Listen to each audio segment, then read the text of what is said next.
Oh, let me.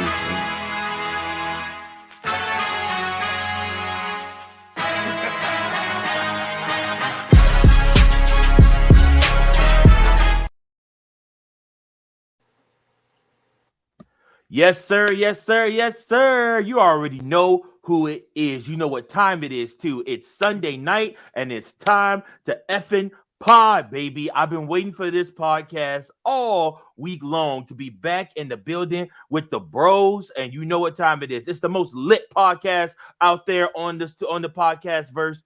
Is there a podverse? It's the most lit wrestling podcast out there in the podverse. It is the We Book It podcast. Yes, sir. Hey, shout out to everybody out there that is watching us, whether you're watching us live, whether you're catching this episode late or what have you. Those of you that are watching this on Spotify, hi, shout out to you guys as well. Appreciate you for checking us out there. Also, I am your host, Virgil, and I got all the energy in the world, and I don't know why, because it's late at night and I'm ready to go to bed. But I got all the energy in the world, and of course, I brought my mans with me, my main man with me, my poop buddy with me, my man, the freakiest of the freaks. His name is Freaky Fritos. What up, Fritos? What's up? Hello, ladies and gentlemen, my singles and tag team competitors. I am sorry I missed Friday. I had to do the 4 Fs. Faith, family, football, and wrestling. Again, the F is silent. Yeah, that doesn't work. And I forgot that when I was supposed to do your outro for the show, covering for you. Wow. I'm sorry. I forgot it, bro. Like I was wrapping up the end of the show, and I'm sitting there. I'm like, damn it, what does he say at the end? He's like the 4 Fs, and I couldn't remember what all 4 was, and I was like, I'm not gonna say something that sounds stupid. So I'm like, I didn't want to text you and bother you like mid show, like Fritos, what is the 4 Fs? Oh, I probably wouldn't have seen the text. I was extremely drunk. So yeah. Okay, got you. You would have got a picture of my ass. Just saying. There'd be no 4 Fs. It would just be a picture of my flat white ass. All right. Well, I'm glad I didn't see that. I'd rather not.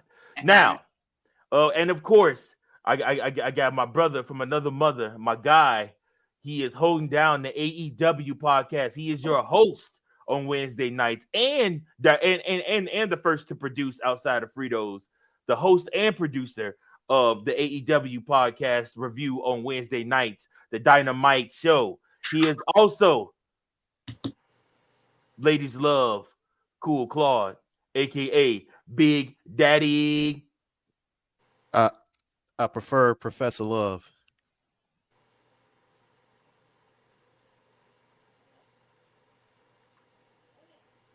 See? Oh, okay. I'm sorry, Professor Love. He is the man out here. What's going on with you? See? Not much, man. I'm here to talk some wrestling. The Bears actually didn't piss me off too much today. So that comeback was crazy, bro. That comeback was crazy. Caleb, like this whole year, I had no high expectations, unlike most Bears fans. So I wasn't one of those people saying we're going to the Super Bowl or anything like that. I was like, as long as Caleb develops and shows us that we really got something for the future, like that's all that matters to me. And he's showing week by week, even throughout all the mistakes. You know, he's a rookie. He's going to make mistakes. So it's going to happen. Everybody can't be CJ Stroud. And look at CJ Stroud now. He ain't been having the best year. So, so once they get that tape on you, it is what it is. He threw 2 picks this week. So. Yeah, it was a crazy day for him. So, but Bears, I know it's too soon to say, but compared to what we've seen over the last decade or two, they got him a quarterback. We got one finally that we can potentially call the greatest quarterback that we've ever had in franchise history. I mean, he already broke the QB rookie franchise, which ain't saying much because we ain't really had a 3,000-yard passer since what, Jay? And even then, that barely, So, I mean, look, if this season is a wash as far as making the playoffs, go and ball out, Caleb. Build camaraderie with your guys. You and DJ seem to be on better terms.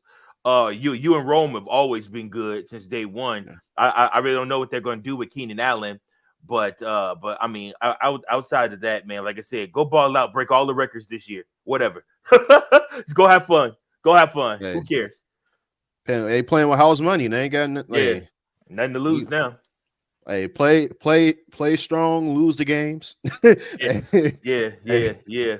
Get us another strong first round. Yeah, the Lions went through the same thing like before they really took off. The year they didn't make the playoffs about like a technicality, and they beat Green Bay in the last game, thankfully, and put them out of the playoffs. And look what happened since then. They've been taking off. Hey, wait a minute. Jordan Love era, baby. That's all that matters. Wait a minute. Fritos was smiling the whole time until you said they took the Packers out the playoffs. Bro. Hey, they ended the Aaron Rodgers era. What it They- got? they ended- that man Aaron Rodgers out of Green Bay. They ended the Rodgers Jordan era. Love era. Baby. Hey, look. They Fritos, you should be thanking Detroit because they did you a favor because Aaron Rodgers is about to be on his third team now because he definitely said he wanted to play in 2025, just not for the New York Jets. Yeah. I know he's going to go to Minnesota and fulfill the Brett Favre prophecy. That would be crazy. That would be crazy, bro. Oh my gosh, I hope not. Time in the flat circle. That's all I'm going to say if that happens. But he's Anyways, probably Back to wrestling. Back to wrestling. Anyways, fellas, listen. One of the biggest stories going on in wrestling right now that I want to cover with you guys that I was not able to cover with you because none of you showed up to the SmackDown recap. Like I said, was talking about who took out Jade Cargill. Guys, I love a good whodunit. I love talking about trying to play detective and figure out who it would possibly be. I have some ideas. Like I said, and I hope you guys do too, because I want to bring these to your attention. But anyways, during Bianca Belair's match for the United States Women's Championship tournament, the triple threat portion of it, where she was trying to qualify to go on to the next round, literally they showed on the screen Jade Cargill sitting atop of a smashed windshield. And guys, I immediately got 2002 Shawn Michaels Triple H vibes from this. I'm like, oh my goodness. I was like, this story always is a good story. Think about this. That story with Shawn Michaels and Triple H literally carried them from 2002 all the way to 2005, and really 2006 is when they actually finished the story. So they can eat off of this if they do it right. Whomever is the whodunit, they can eat off of this for a while. Also, it also brought me back to year 2000 when Mick Foley was not the general manager. He was general manager of Raw, but he was the commissioner of the WWF. And we had to find out just who ran over Stone Cold Steve Austin the year before at Survivor Series. Guys, I'm telling you, this story with Jade Cargill, if this is done right, this could be huge for the WWE, and they can eat off of this, and they can propel Jade into even bigger stardom. So, in your humble estimations, guys, who took out Jade Cargill?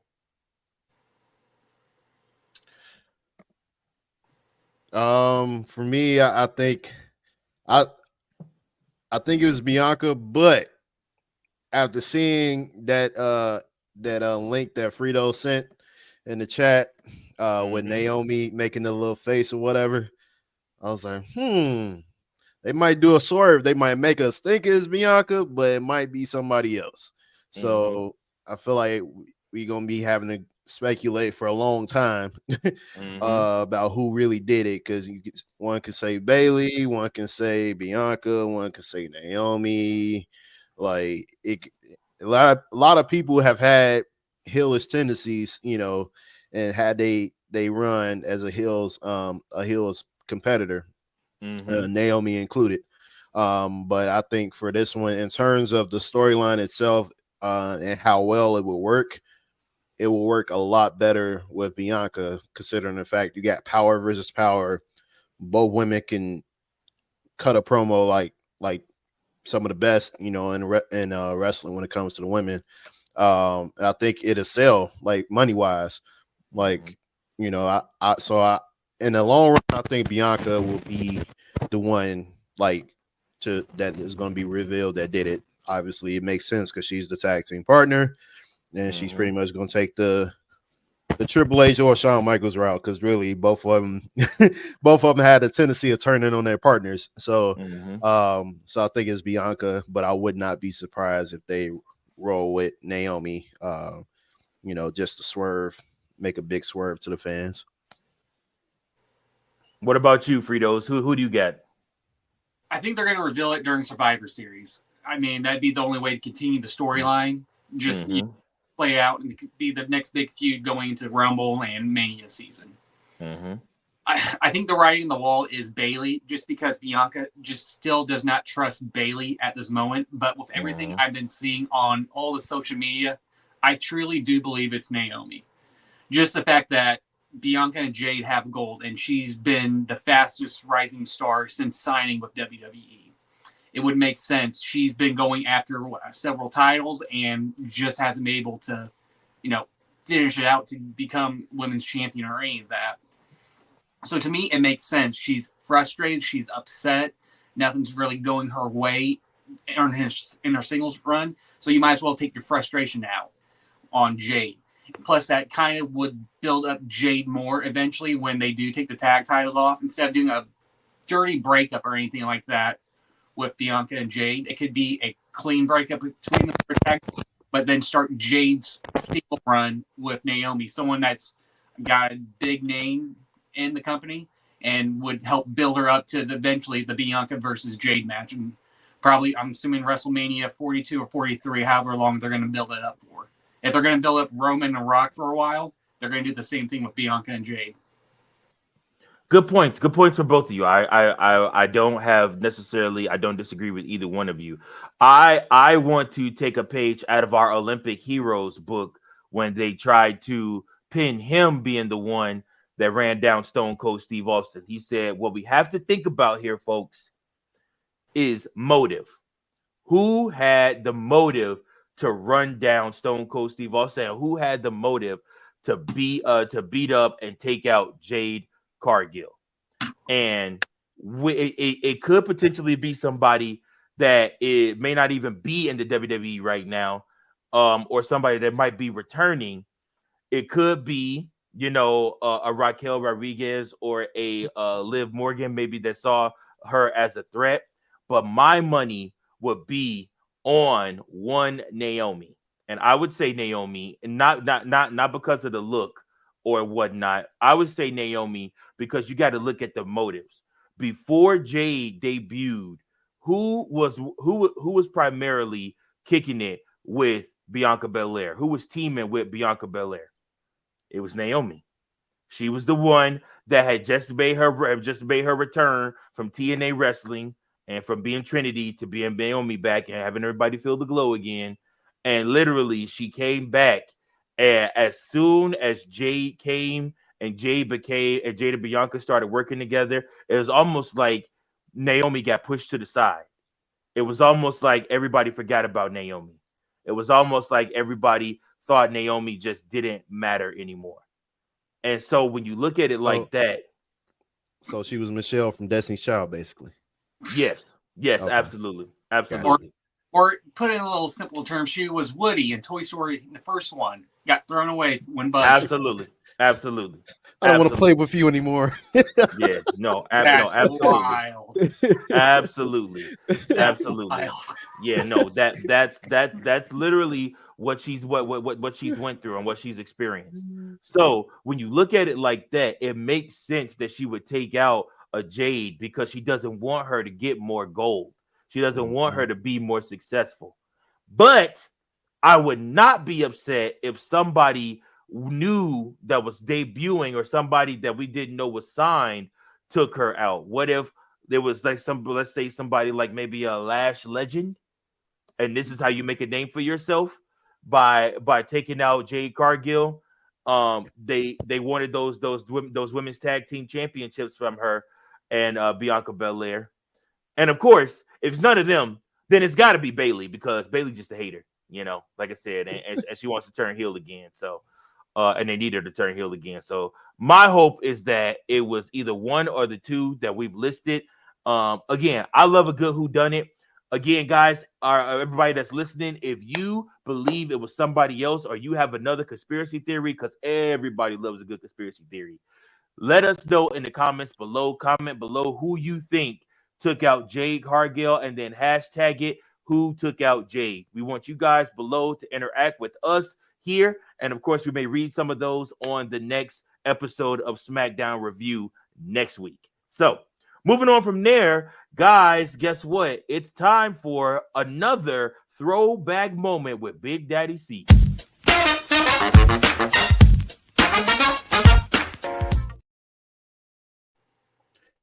Yeah, so I didn't realize this was in the rundown because I didn't see it in the message. So thanks, Mike. So How you gonna blame me? because it was not in the chat. It was not in the chat. hey, Fritos. Did you have a Fave 5 ready? Yep. Oh, imagine that. That wasn't in the chat either. It's every Sunday pod. It's the same thing.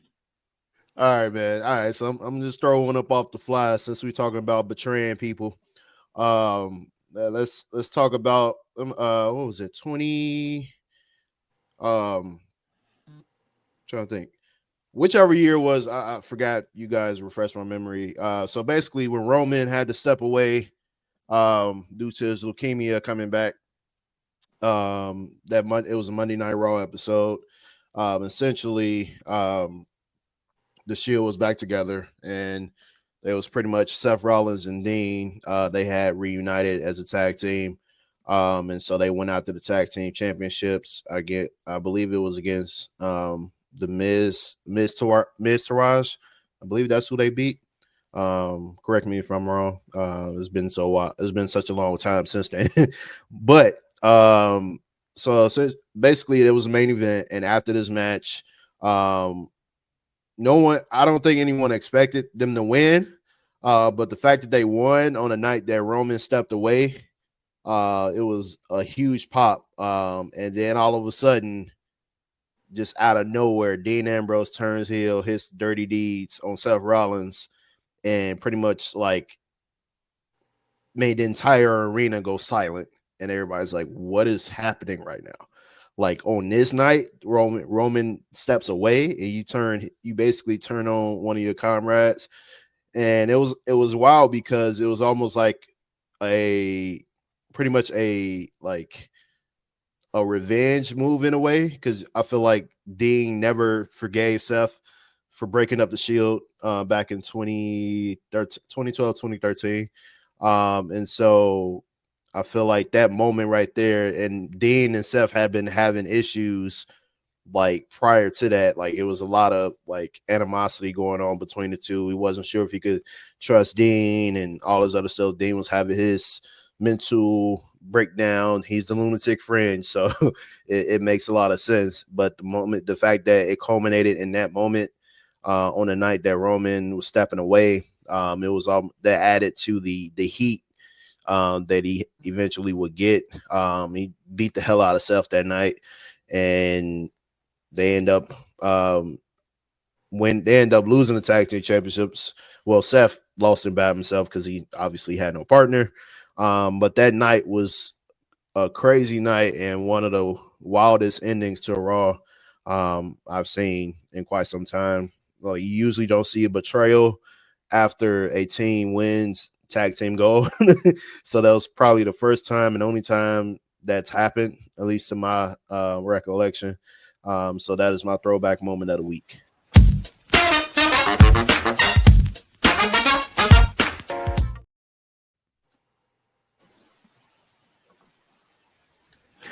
All right. Thank you, C, for that throwback moment of the week. Betrayals. Do you guys feel like AEW might be portraying all of us, the faithful fans, or I guess Big Daddy C, the faithful fan who watches all of what AEW does and keeps up with them? Guys, I was looking at the AEW tickets to try to see if they were going to do a show in Illinois in any time soon. And of course, guys, 2025, they have no shows, no tickets available. They have no arenas booked for 2025 outside of the stadium shows that they have.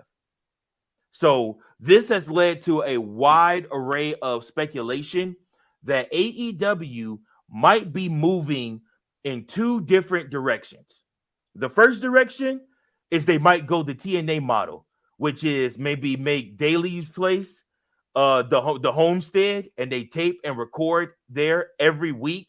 And if you want to see AEW live, you either have to go there or go to a stadium show. Or they may be looking to go the Lucha Underground model, which would be them doing like Dynamite would then turn into all cinematic shows. There's already been talk that and I think there's speculation that TBS and TNT are not renewing Collision.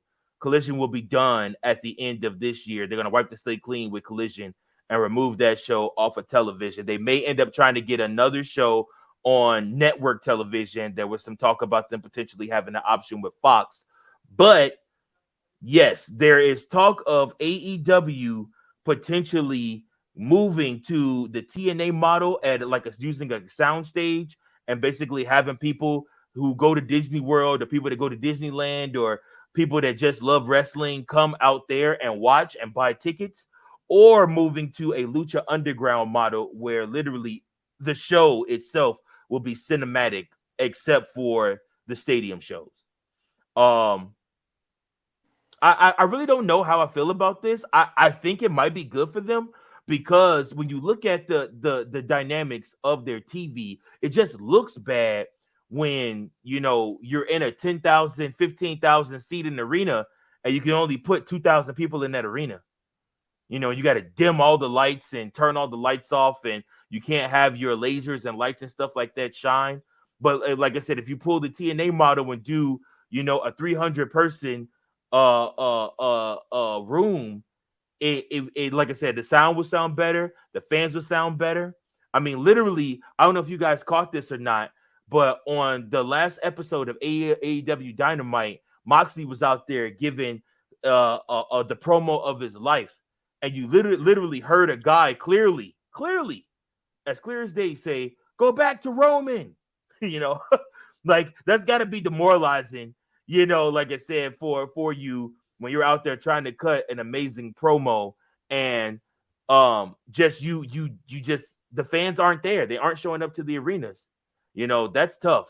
What do you guys think about them going to a TNA model or a Lucha Underground model in 2025? We know Moxley's supposed to be taking over, and it's supposed to be a new start in AEW in 2025. I think this is their way of trying to combat Raw going to Netflix. But what do you guys think about this? I'll take the lead on this one since C's still muted there. Hey, he muted himself that time. It wasn't me. Oh. No, I had unmuted myself because I was, I don't know what happened, but like, so you mean like as in like them like going like just having just one, basically one like model one building in terms of just one building, like one building. the Impact Zone, the Impact Zone, the ECW Arena, places like that. Yeah, so I know during the pandemic they used Daly's place. Daly's place as the main thing, so they could go back to that because I mean that was like the OG version of AEW, and so that could potentially be something they do because they had a lot of creativity when they did use Daly Place, especially with the Stadium Stampede match. It was some good television, that they had, during that time. So maybe if they went back to that model, just having it be probably having just that one, like using that one building if they don't want to like travel anymore. That could be something they can do because I do agree, like them going to different areas, like different cities, and the tickets, like probably like them not selling as well as you would hope that they did back when they first started. Like I want to say probably the years in which Punk was there. It was likely selling selling out a lot more arenas. But since then, it's been pretty bad in terms of the turnout for the attendance. So maybe they might want to consider either going back to Daly's Place or probably setting for a smaller arena, like kind of doing what NXT did with Full Sail. Like kind of maybe using something like that, maybe an arena like that, as their like main spot, and then for certain shows or pay-per-views, then they can use, then they can go like to different places, different cities and stuff like that. And I think that's something that they can be successful at, because because I mean, if people want to show up to Florida, to watch AW, then that's on them. Like they can buy the tickets to do that. Sure. But I feel like why waste time outside of going to anywhere in the Illinois area, because people are going to show up outside of going to, Chicago, overusing Chicago and Champaign as like, selling spots for shows and pay-per-views. I feel like they can venture out with that, and probably look at more overseas spots as well for their pay-per-views. I think personally, with the I don't know if you know, it's like with their Dynamite shows, they kind of throw in a pay-per-view element within the show. So it'd be like AEW Dynamite, but it'd be like something like Fighter Fest or something like just things like that. Like that never set well with me. I feel like it was just a weird way to try to get, I get it, battle of the belts, stuff like that. Yeah, no, totally. Yeah, I didn't like that. I didn't care for that, because I feel like you're just wasting people's time. All it is just try to money grab and get people there, and I understand it from a business standpoint, but like, it's just, come on now. Like, you already got 3 shows. Like, you got Dynamite, Rampage, and Collision. And so I feel like if all it is, you're just trying to like have certain shows to, certain special events to put titles on the line, just have it be, just say what a Night of Champions or something like that. Like, just don't make it every other week type thing, because it seemed like at least 2 or 3 times a month they do it on Dynamite, where it's like a special episode, Bash at the Beach, or like just weird shit just out of nowhere. And because when they first started doing it, I was like, damn, is this a pay-per-view? Like, what's going right? What's really going on? And so it's throwing me off. And so it's just like, just stick, like, if you want to make more pay-per-views, just do that. Like, just have a pay-per-view every month, and who knows what you can do. Like, because that'll give people an opportunity that's not able to come watch Dynamite or any other shows on a weekly basis. Like, it'll give them a chance to like save up money and go to watch these pay-per-views. Maybe that'll be a way that you can actually make more revenue, with these shows, instead of like trying to do so much every week and then leading up to the pay-per-view and you end up not getting a good turnout. So that's my thoughts. I don't think the goal with Tony Khan with AEW is to make money. I really don't. I don't think that's a part of it. I mean, smart, like, because to him, this is just his ability to be able to fantasy book, and it gives guys jobs, and it gives guys a chance to be on TV. Like I said, but I don't think in the forefront of his mind it's I want to make money. This has to succeed because I want to be a billionaire and make money. He's already a billionaire. Well, yeah. Like I said, not money for himself. He has more money than he knows what to do with, which is why AEW even exists in the first place. Yeah, not money for himself, but like just money for the company to take it to as high as it could possibly go. Like, to try to get to go ahead. The point of TNA and the point of TNA.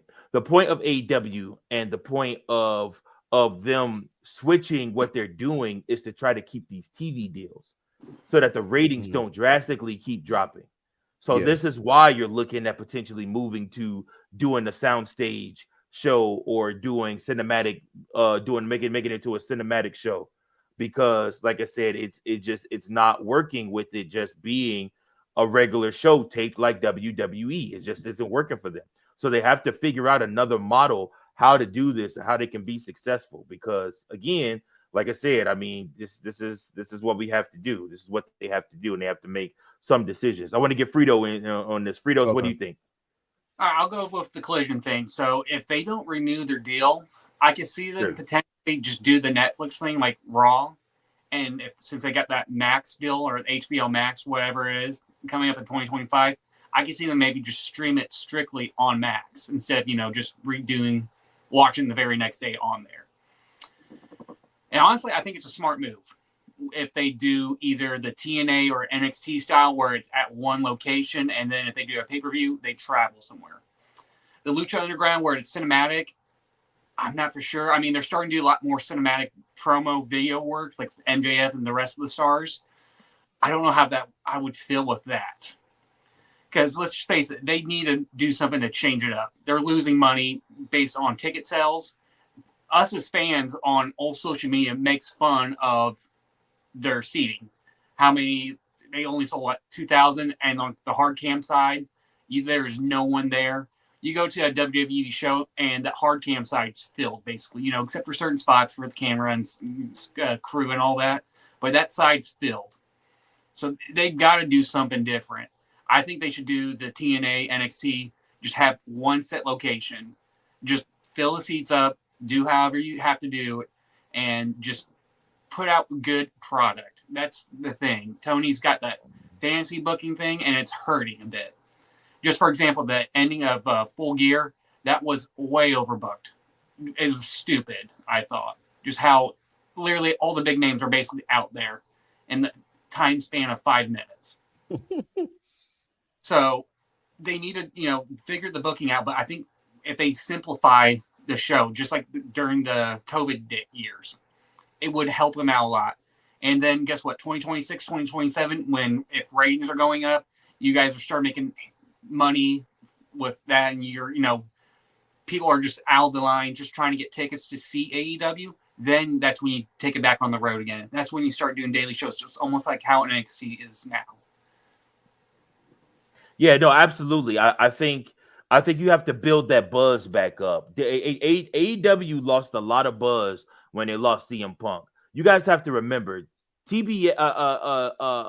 gave AEW a show on TBS specifically built around CM Punk.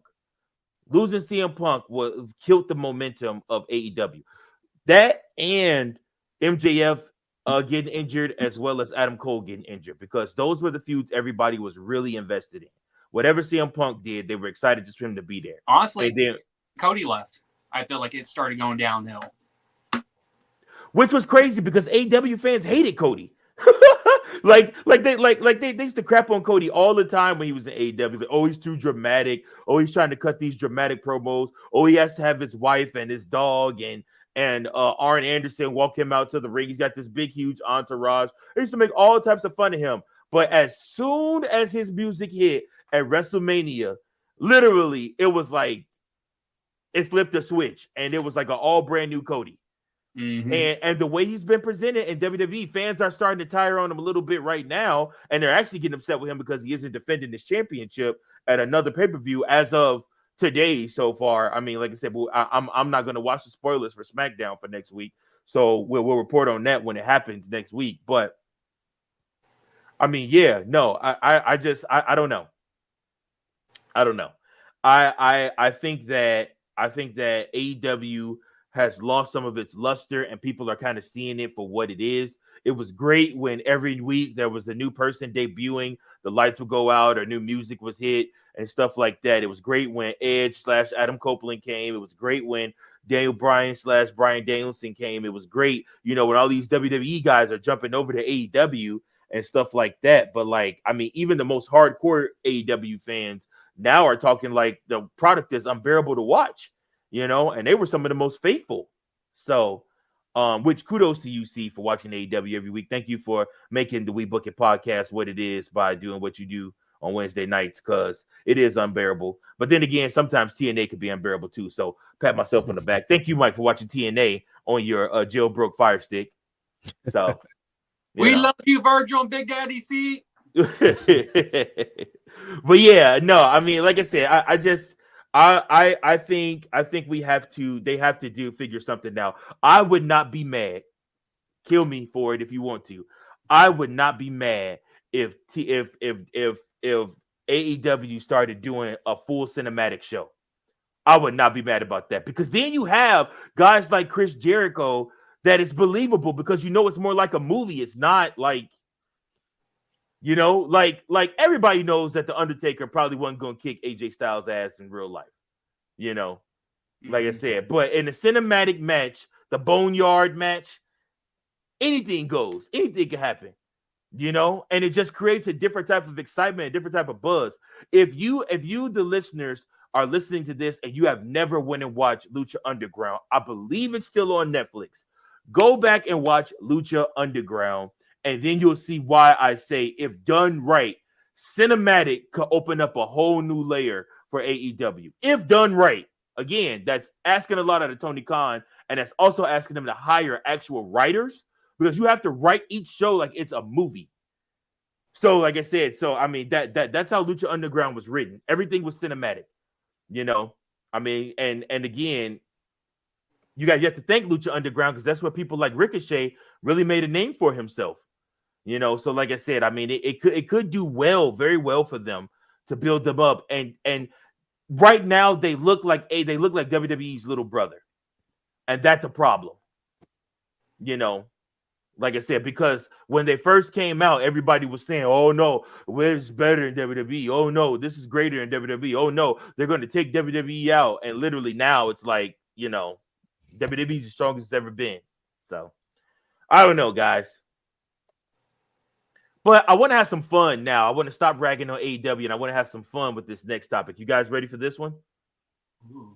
All right, check it out. So, Survivor Series is always one of my most favorite pay-per-views of all time. There's so many things that have happened throughout the years on Survivor Series show. This show literally is one of the last shows to cap off before we get to the Royal Rumble.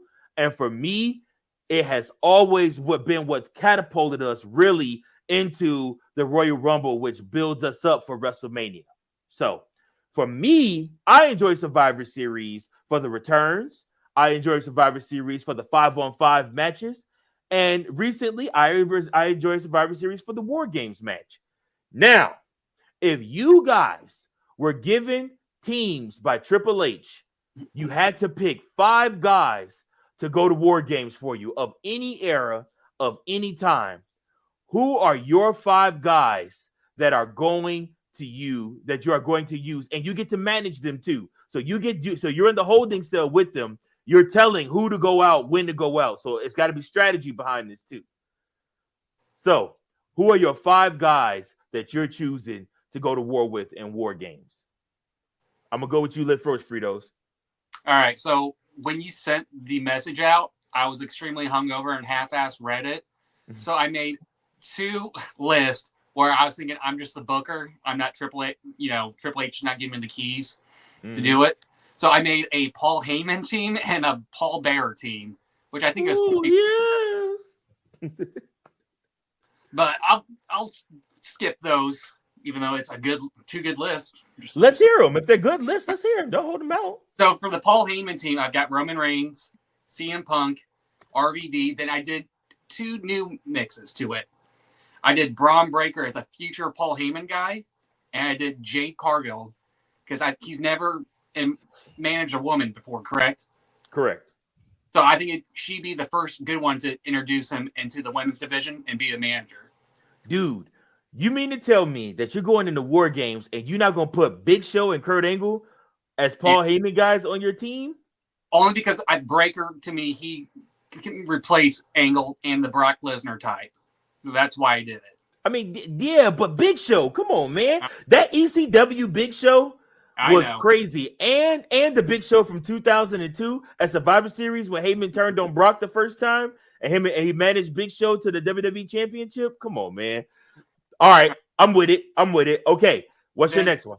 the Paul Bearer list I made, Undertaker and Kane, of course. I've got Mankind. I've got Okay. the very last person he ever managed before he passed away, LA Knight. Okay.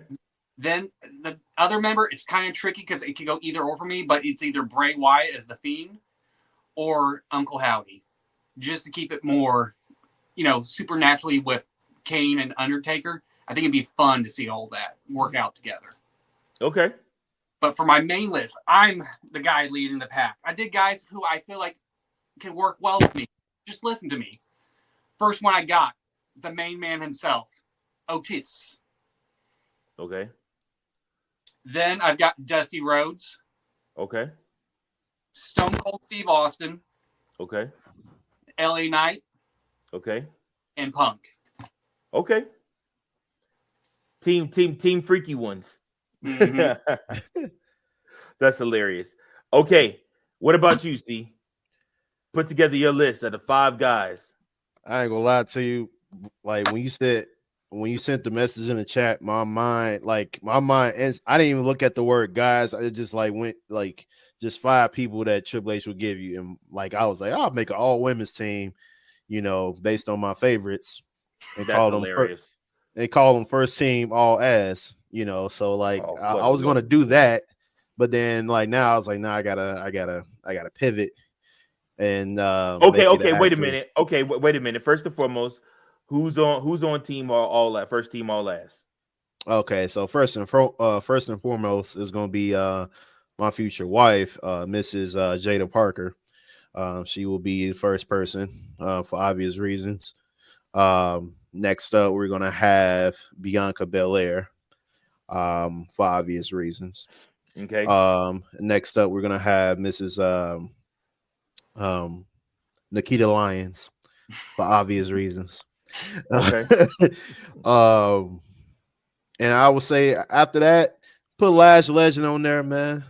She been impressing me as of late. And last, I would say, man, Lola Vice. Okay. Yeah. That'll be my first team all ass. That's a fake list right there.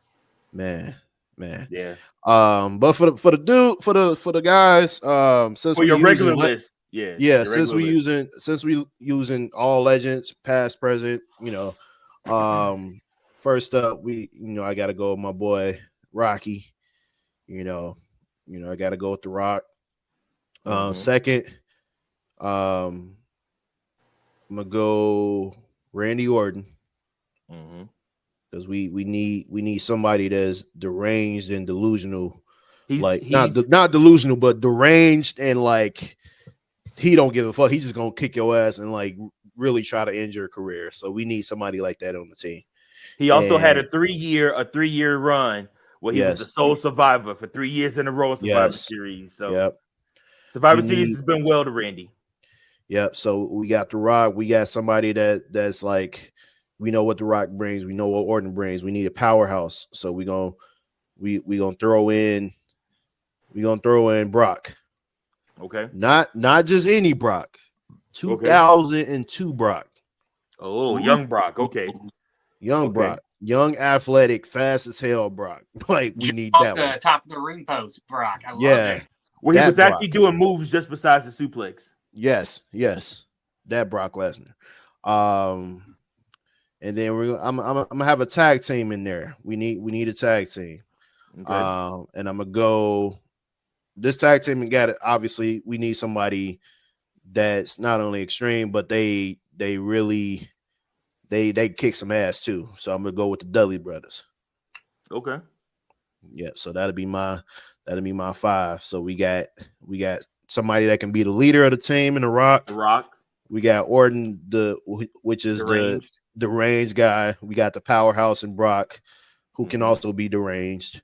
And then we got the Dudleys, just pure extreme. They gonna kick some ass. We gonna bring tables out there. We're gonna light them up. We're gonna bring everything that we can out there. And that's how we gonna do it. And that's my squad. And I'll be willing to manage them all. I like it. Yep. All right, guys. So hear me out. The leader of my team and captain, the man's John Cena. man. John Cena. Negative. John Cena would not be on my. I wouldn't do that to the champ. He's a main eventer. So the main event and WWE champion in his heyday would be in a one-on-one singles match. He would be on a 5-on-5. Thank you very much. So that's that. He wasn't in a Survivor Series match, Mike. Did you forget? When which one? Was it was Prime him. John Cena? Yes. It was when he was WWE champion, Big Show was ECW champion, and they both had their separate teams. It was 2006. That was when exactly. That wasn't the main event of that night. The main event that night was Batista versus Booker T for the World Heavyweight Championship. Thank you very much. Now, moving on to my team. The captain of my team actually happens to be one Dave Batista. And not just any Dave Batista. I need white turtleneck World Heavyweight Champion Dave Batista when he came out with the shades on and he still had the hair and he had a slick back and he was asking everybody in the crowd, who's the man? That's the Dave Batista I need when SmackDown was top notch. Couldn't be beat. It was killing Raw every week. I need Dave Batista, that Dave Batista. I also need a high flyer. I want somebody that's willing to jump off the cage. And I think Rob Van Dam hitting that 5-star frog splash off that top cage, off the top of that cage, will be a hot spot for everybody. Not to mention him doing the Van Daminator off to somebody in the cage. Amazing moves. Him jumping from him doing the Rolling Thunder from one ring all the way over into the next ring. Amazing. Great spots. Now, so I got Batista, I got RVD, I got the Big Show. I want pure chaos in that match. And I believe the Big Show just being in the ring and just manhandling everybody, I think cuts everybody out the equation right there. He's knocking everybody out, giving them the one-hitter quitter with the punch. Like I said, then after Big Show, I want to go one Edge. And the reason I say Edge is because I would want Edge to hit the spears. I also want Edge to be thinking outside the box on how to win this match and take every single opportunity possible. Then, last but not least, I want Macho Man Randy Savage to be the last guy in the cage for me. That elbow off the top of the cage goes up and then hits him. Oh my gosh, that would be a moment. Like I said, and he would take the match seriously himself. So, my team, I got Batista captain in my team. I got RVD. I then have Big Show. I then have, I mean, you can really stop at those three right there, and I'm beating everybody's team. And then and then after that, who was I say after that? Who was I say was my? I said Edge, and then I said Roddy Piper. Those would be that would be my team. My salute to the 80s as well as 2000s wrestling. You said Macho. I did say Macho. Shoot, my bad. I said Roddy. Macho Man Randy Savage would be my fifth guy, not Roddy. Sorry, guys. But yeah, that would be my 5. So, what do you guys think of that 5? Yay, nay? Nay. Yeah, I give it a yeah. The only reason I picked my team, I just feel like they would collaborate well with me and they would listen. Other than if it's Stone Cold, but I could think if it's like him being goofy like he was with Kurt Angle, what was it? Survivor Series, right? Where he's like trying to break Undertaker. If he's being that comedic role, I think he would listen to me. So that's why I did my list. I don't have leaders or anything. I just want guys who could listen and follow my direction when I'm saying, all right, you're up, go. Man, nobody want Big Show boring ass in the ring, especially goddamn War Games match, man. Dude, come on. All they gonna choke slam. What are they gonna do? Choke slam and punch WMD punch motherfuckers to death? Like, what are we doing, man? Let me tell you something. Big Show is killing in a War Games match, bro. I'm telling you. Trust me. If you put ECW Big Show inside that cage, bro, do you know it's gonna be nothing but extreme chaos? Whole time. And I think that Big Show was the heaviest he was, but still, he was putting on some of his best matches when he was ECW World Champion. I literally look forward to every Tuesday night watching Big Show kill somebody. heavy as hell and boring. Still. Well, one thing that is not boring, guys, is us starting a new segment here on the pod. So, one thing that I've been doing recently, because I drive a lot for work now, is I listen to wrestling theme songs. So, I have been listening to wrestling theme songs. I have been listening. If you guys have not been listening to, go. You have to go back. You have to go back to whatever streaming service you use, whether that's Spotify, whether it's YouTube Music, whatever it is, and you gotta listen to these songs that we tell you about, because we're doing our top 5 wrestling themes, and we're going to do this based off of decades. So the 2010s is the decade that I chose for this year. So, like I said, the from 2010 to 2020. So any 5 songs from that decade, guys, is what you could choose from to use. And since I believe you guys aren't prepared, I'm gonna go ahead and go first. I'm gonna do Evolution theme, because Batista and Randy Orton and Triple H did to get Evolution back together. I'm going to do Dolph Ziggler, here to show the world. I'm going to do I Came to Play by The Miz. I'm going to do who else? Who else did I say I was going to do?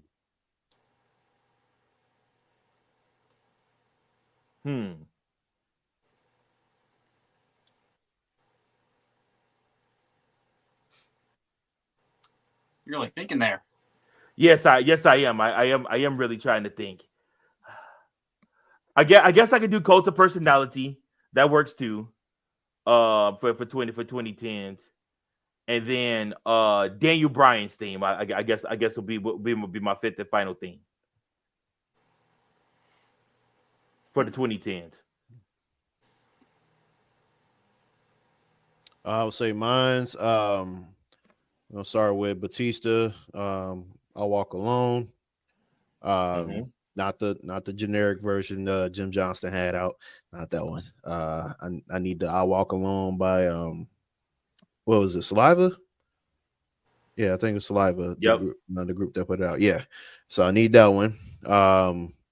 Second, I'm going to put Burning My Light. Forgot the name of the group, but it was Randy Orton's old thing. It was after before he turned on Evolution. It was when he won the World Heavyweight Championship, becoming the youngest World Heavyweight Champion in history. So that one, and then 3. I gotta go R-Truth, man. The original version of What's Up. What's up? When he had it when he first debuted it, he was actually rapping and doing a verse and everything. Y'all know what time it is. Yeah. So that one, my 4th one, I'm gonna only count this one. Oh, well, actually, you know what? Yeah. Drew's old theme, Broken Dreams. Ooh, I forgot about that. And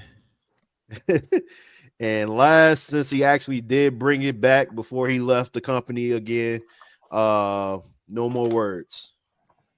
Okay, so it's either riding on the wall. All right, go ahead, Fritos. All right, I've got one that's the same as yours, Verge. I've got Cult Personality, Punk, since that debuted in 2011. Then I've got Glorious Domination, Bobby Roode. Ooh, that's a good one. Glorious. And that NXT intro when he had the choir in there. Oh yeah, during the takeover, the early takeover days. Then I've got Destroyer, Samoa Joe. I've got King of Kings, Triple H. Bow down to the game. Don't have a 5th one. I'm going to do a Mount Rushmore. I'm going to do a 4 for me. That's why I'm going to do 4. Okay. All right. You ain't gonna throw. That's my brutality. You ain't gonna throw that one in there you got mommy behind you now. So I'm gonna just at least throw her theme song in there, just because you can't think of it. Hey, just throw that one in there. Did she have it on NXT in the 2010s? I can't remember. Oh yeah, she didn't debut yet. Well, she did. She had This Is My Brutality. Was it? No. See, thought, no. That came like in the 2020s. So we doing 2010s. Yep. Yeah, just 2010 okay, specifically. All right. So Shinsuke's theme.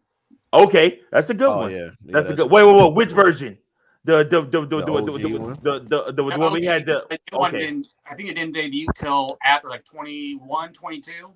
Yeah, what other one sucked anyway, so you don't have to worry about it. Yeah, the one with the dude, the violin dude, when he would pop up out there first. All right, that version. Okay, I redid my list. Oh god. All right, so check it out. See, unlocked something within me when he mentioned Broken Dreams. So I'm gonna go first and foremost. It's a new day. The legacy theme.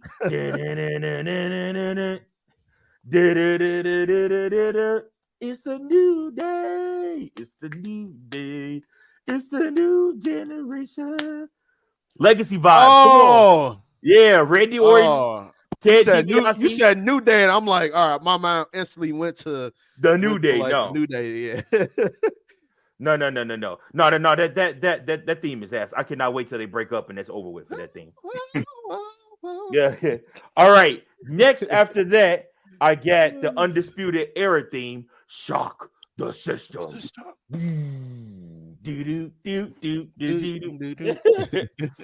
All right, and then after that, I got the Velveteen Dream theme song.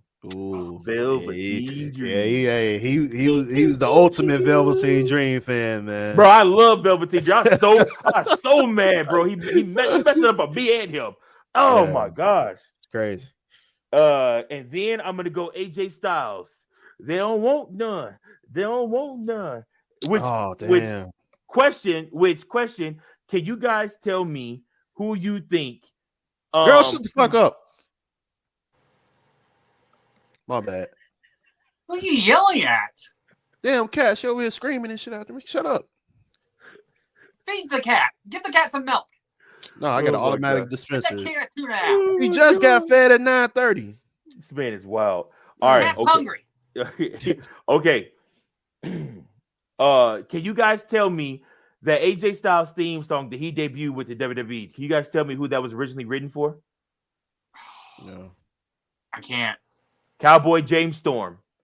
Originally, that was going to be his theme song if he had debuted in NXT and actually signed the WWE contract. But he never signed the WWE contract, and he ended up going back to TNA. He wrestled like 2 matches. Oh, that poor cat finna get it. Look at him. Is he getting the super soaker? I have no idea what he's getting. Run, cat, run for your life. Oh no, the kitty, poor kitty's gone. We love pets around here again, folks. We truly do love our animals. Just saying. Oh man. Whatever Big Daddy C does to his cat, we do not, approve. Condone. Yeah, we don't condone. Mm-hmm. What y'all talking about? Nothing. We love you. Nothing. Look, I ain't did shit to that goddamn cat, man. I just had to let her know. I just had to let her know. Shut the fuck up while we podding, all right? We don't need no damn extra noise here, okay? We can't hear it. I didn't know. Yeah, see, nobody heard anything. No. We hear you. I heard it. We didn't hear the cat. I heard it. Oh, you heard it. Oh, no, I heard it. All that matters is what the viewers heard. You better chill out, boy. I've been listening to Kendrick's new album. Hey, she better chill out. I've been listening to Kendrick's new album. Hey, chill the fuck out. And on that note, my last and final one, I would do the Shield theme for my 5th one. The OG Shield, not the Rumble. Yeah, no, not the do. The heavy drums and guitar. No. I need the Jim Johnston version. I got too much cymbal in there. When did he leave the company? Because he had a quiet ass exit. Yeah, like 15. Yep. All right, guys. Now, guess what, guys? It's time for the final and favorite part of the show. Guys, it's time for Frito's Fave 5. Frito's favorite 5. Sponsored by nobody.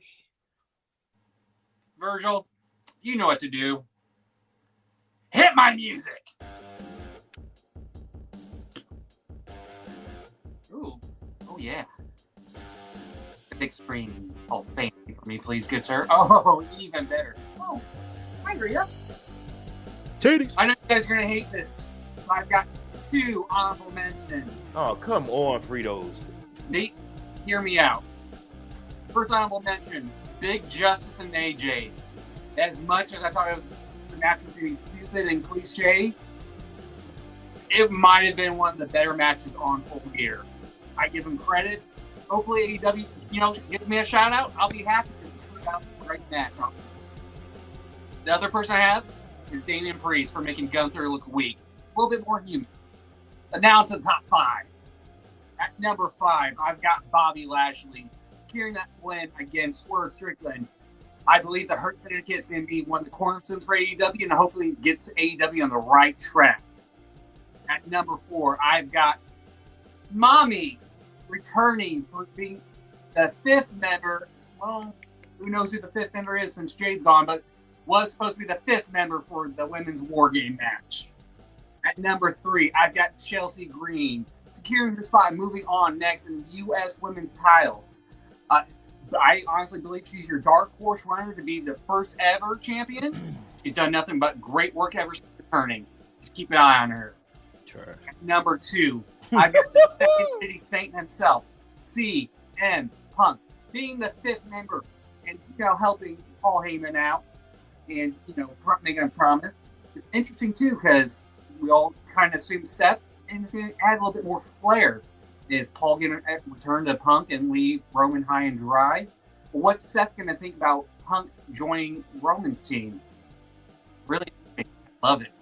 Then number 1, I've got the wise man himself, Paul Heyman, returning and bringing Punk to be the 5th member, making sure that Roman secures his win against Solo Sikoa. And that has been a Fritos Fave 5. Yeah. Yeah.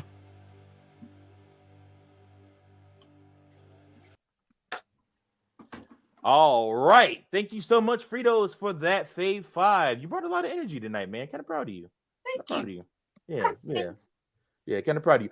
B- for me. I don't agree with the whole honorable mention system. I mean, do we need to just create 2 Frito 5 lists so you can do what you need to do or not? But I mean, my segment. I do what I want when I want. I could bring back 3A, 2B, Blue. Don't you do it. Don't you do it. Don't get your segment canceled. No. The fans love it. All right, C. What do you give them? I was gonna give you a B+, but since you had Chelsea Green on there, it's gonna be a B. And she's done nothing but great work ever since coming back to the company. Great trash. That's what she literally, yeah. Actually. Yeah. Wow. Speaking of trash, this is when you broke. This is what you resort to. Like, goddamn, Milwaukee's best, bro. The fact that a 15 pack costs like $8 and some change, lets you know just how trash this shit is. Jesus. Like, this is like early college days shit, man. I'm like, I ain't drank this in almost a decade. I was like, man, I need to hurry up and get paid, man, so I go back to my premier beer. Good gosh.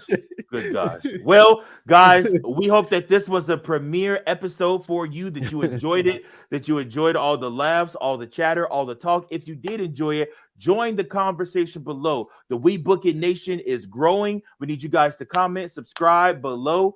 Also, make sure that you like this podcast as well. Like I said, we're getting excited. We got a bunch of review shows next week after each show goes off the air. And yeah, like I said, just be a part of what we got going on. We're excited for you guys to bring you guys all this quality wrestling content. Once again, the most lit wrestling show, wrestling podcast on YouTube right now. We appreciate you guys so much. From Virgil, Fritos, and C, we appreciate you guys. Remember to keep those bookend pencils sharp and keep on booking.